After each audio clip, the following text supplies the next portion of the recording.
ഒരു സമയത്ത് ഒരു ട്രെൻഡ് കോവിഡിന്റെ ഒരു ഇതായിരുന്നു. പക്ഷെ ഇപ്പോഴത്തെ ഒരു ട്രെൻഡായിട്ട് നിൽക്കുന്ന ഒരു പനി ഏതാണ്? അതെങ്ങനെ നമുക്ക് മാനേജ് ചെയ്യാൻ പറ്റും? അതായത് ഓരോ കാലാവസ്ഥയുടെ വ്യതിയാനം അനുസരിച്ച് പലതരം പനികളാണ്. അതിലിപ്പം നിൽക്കുന്ന ഒരു പനി എന്ന് പറഞ്ഞാൽ ഏറ്റവും കൂടുതൽ കേസ് വരുന്നത് ഇപ്പൊ കേരളത്തിൽ മൊത്തം എടുക്കുകയാണെങ്കിൽ അത് H1N1 എന്ന് പറയുന്ന വൈറൽ ഫീവറാണ്. H1N1 വളരെ അപകടകാരിയായ കോവിഡിനേക്കാളും വളരെ അപകടകരമായിട്ടുള്ള ഒരു പനിയാണ് H1N1. പക്ഷെ അന്ന് ഇതിന് എഫക്റ്റീവ് ആയിട്ടുള്ള മരുന്ന് കണ്ടുപിടിച്ചു വെച്ചു. ഇപ്പൊ എല്ലാ ആശുപത്രിയിലും ഇവിടെ സാധാരണ മെഡിക്കൽ സ്റ്റോറിലൊക്കെ ഉണ്ട്.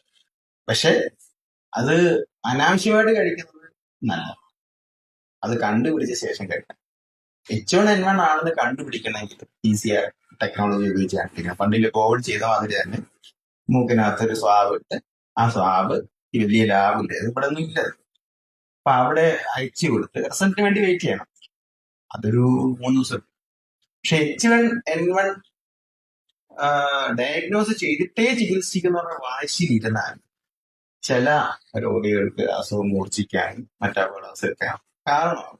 അപ്പൊ ഡോക്ടർമാർക്ക് ഡിസൈഡ് ചെയ്യാം ഇത് സസ്പെക്റ്റഡ് കേസ് ആണെങ്കിൽ അതിലെ ഈ ആന്റിവൈറൽ മരുന്നുകളോ മറ്റ് സപ്പോർട്ടീവോ ഒക്കെ കൊടുക്കണം എന്നുള്ളത് ഡോക്ടർക്ക് ഡിസൈഡ് ചെയ്യാൻ പറ്റുക. ഡോക്ടർമാരുടെ ഓരോ കേസും കാണുമ്പോൾ ഉള്ള അവരുടെ വിവേചനാധികാരം മാത്രം അത് പഠിച്ചവർക്ക് മാത്രമേ മനസ്സിലാവുള്ളൂ. ഈ ആർക്കും അതിൽ മനസ്സിലാവില്ല. എത്ര പറഞ്ഞാൽ ഇങ്ങനെ അവർ പഠിക്കണം, MBBS ആർക്ക് വേണം പഠിക്കാം. എത്ര ഏജ് വെച്ചിട്ട് 60 വയസ്സുള്ളവർക്ക് MBBS പഠിക്കാം. അപ്പൊ അത് പഠിച്ചു കഴിഞ്ഞാൽ മനസ്സിലാവത്തുള്ളൂ. അപ്പൊ നമ്മൾ ഈ എക്സ്പേർട്സ് പറയുന്നത് ശ്രദ്ധിക്കാവുന്നേ ഉള്ളൂ. ഇപ്പൊ ഇവിടെ ഇരുന്ന് ഇപ്പൊ ഞാനൊരു രോഗിയെ നോക്കുകയാണ്, ശ്രുതിയെ ഞാൻ നോക്കുകയാണ്. ശ്രുതിയെ നോക്കിയപ്പോ എനിക്ക് മനസ്സിലായത് H1N1 അത് അപ്പൊ അങ്ങനെയുള്ള പനിയെ ആദ്യം നമ്മൾ പരിശോധിച്ച ശേഷം ചികിത്സിക്കുന്ന ഡോക്ടർക്ക് മനസ്സിലാവും ഇന്ന കാരണം കൊണ്ടായിരിക്കാം ആ പനി വന്നത്. അപ്പൊ ആ ഒരു ഊഹത്തിന്റെ പേരിൽ അയാൾക്ക് കുറച്ച് പരിശോധനകൾ ചെയ്യാൻ പലതരത്തിലുള്ള. അപ്പൊ ആ പരിശോധനകൾ ചെയ്ത് കഴിയുമ്പോൾ അയാൾക്ക് ഒന്നുകൂടെ ഉറപ്പിക്കാൻ പറ്റും ഇന്ന കാര്യങ്ങളാണ് പനി വന്നത്, ഇന്ന മരുന്ന് കൊടുത്താൽ മാറാം എന്ന്. അപ്പൊ അതുവരെ ഈ പനി കുറയണ്ടേ. പനി കുറയാൻ വേണ്ടിയിട്ട്, ലക്ഷണങ്ങൾ കുറയാൻ വേണ്ടിയിട്ട് മാത്രമായിരിക്കും നമ്മൾ ആദ്യം മരുന്ന് കൊടുക്കുക. അപ്പൊ നമുക്ക് എല്ലാവർക്കും അറിയാം, പനി പറയുമ്പോൾ പാരസെറ്റമോൾ കഴിക്കണമെന്ന് എല്ലാവർക്കും അറിയാം.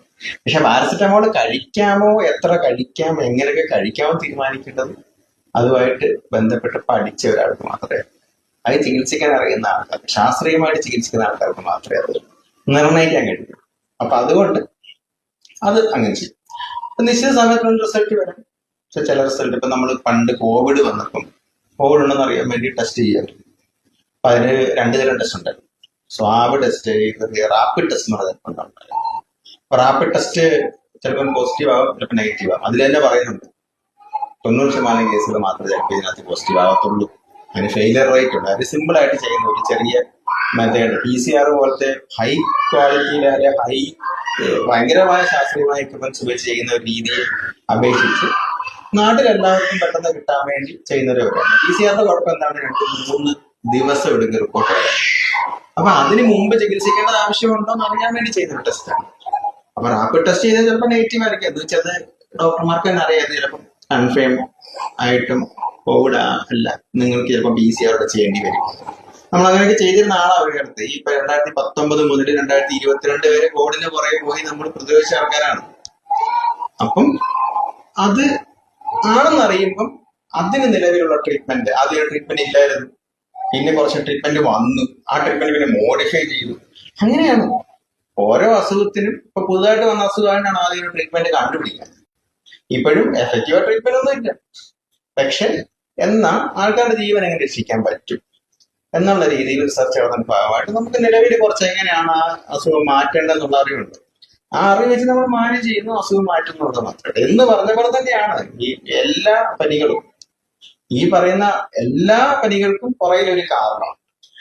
അതിൽ ചില കാരണങ്ങൾ നമ്മൾ അന്വേഷിച്ച് കണ്ടുപിടിക്കേണ്ട ആവശ്യമില്ലെന്ന് ഡോക്ടർമാർക്ക് മനസ്സിലാവുന്നതിന്റെ പേരിലാണ് നിങ്ങളെ ഈ മരുന്ന് കൊടുത്ത് വീട്ടിൽ പറഞ്ഞത്. പക്ഷെ അപ്പം പറയും നിങ്ങൾ പറയില്ലെങ്കിൽ 2 ദിവസം കഴിഞ്ഞ് മരണം. അടുത്ത ടെസ്റ്റ് നിപ്പ എന്ന് പറഞ്ഞ സാധനം ഇപ്പോഴും ഈ പറയുന്ന കോഴിക്കോട് മലപ്പുറത്തും ഒക്കെ നമ്മൾ കണ്ടിട്ടില്ല. കഴിഞ്ഞ മാസം വന്നല്ലോ. ഇത് ഒറ്റ ദിവസം കൊണ്ട് കണ്ടുപിടിക്കുന്നതാണോ? അല്ല, അവരുടെ ടെസ്റ്റ് എടുത്തു കഴിഞ്ഞാൽ മനസ്സിലാവും. അവിടെ ആദ്യം നീക്കി പോയി, പനി മാറുന്നില്ല, മറ്റൊരിടത്തേക്ക് പോയി പനി മാറുന്നില്ല, മറ്റു ലക്ഷണങ്ങൾ കണ്ടു. അങ്ങനെ ഡൗട്ട് തോന്നി, സംശയം തോന്നിയാണ് നിപ്പയിലേക്ക് വരുന്നത്. അല്ലാതെ ലോകത്തുള്ള എല്ലാ വൈറസിന്റെയും ടെസ്റ്റ് ആദ്യത്തെ പനി ടെസ്റ്റ് ചെയ്യാൻ പറ്റില്ല.